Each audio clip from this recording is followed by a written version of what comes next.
अन्य महत्वना समाचार कि ज्यां देशमां ચોમાસાના આગમન અંગે સૌથી મોટા સમાચાર।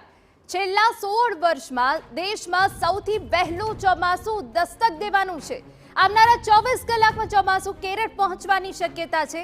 કેરળમાં ચોમાસાના આગમન સમયની તમામ અનુકૂળ પરિસ્થિતિ દેખાઈ રહી છે। છેલ્લા 2 દિવસથી કેરળના અનેક વિસ્તારોમાં ભારે વરસાદ છે। કેરળ સહિત તમિલનાડુ કર્ણાટકમાં પણ ચોમાસાની એન્ટ્રી થઈ શકે છે। છેલ્લે વર્ષ 2009માં 23 મેના રોજ કેરળ પહોંચ્યું હતું ચોમાસું। 29 રાજ્યોમાં આજે આંધી વરસાદનું રેડ એલર્ટ જાહેર કરાયું છે। ઉલ્લેખનીય છે કે દેશમાં સૌથી પહેલું ચોમાસું કેરળમાં દસ્તક દે છે અને કેરળમાં ચોમાસાની શરૂઆત દેશના સત્તાવાર ચોમાસાની શરૂઆત મનાઈ છે। સામાન્ય રીતે આ ચોમાસું 1 જૂનની આસપાસ કેરળ પહોંચતું હોય છે, પરંતુ આ વખતે છેલ્લા 16 વર્ષમાં ચોમાસું ખૂબ જ ઝડપથી કેરળની નજીક પહોંચ્યું છે।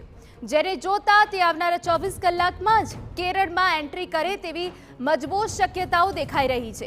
એટલું જ નહીં, કેરળ સહિત તમિલનાડુ અને કર્ણાટકના કેટલાક વિસ્તારોમાં પણ ચોમાસું એક સાથે એન્ટ્રી કરે તેવી શક્યતા છે।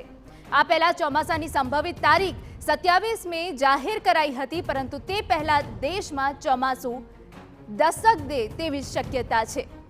હવામાન વિભાગના જણાવ્યા પ્રમાણે ચોમાસું એક અઠવાડિયામાં દેશના દક્ષિણ અને પૂર્વોત્તર રાજ્યોને કવર કરી શકે છે અને 4 જૂન સુધીમાં જ તે મધ્ય અને પૂર્વ ભારતમાં પહોંચી શકે છે।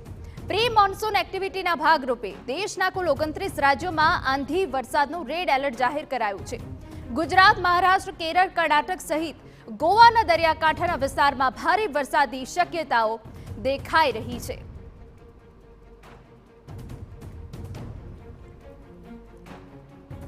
તો છેલ્લા 16 વર્ષમાં એવું પહેલી વખત બનશે કે ચોમાસું ખૂબ જ વહેલું આવી ગયું છે।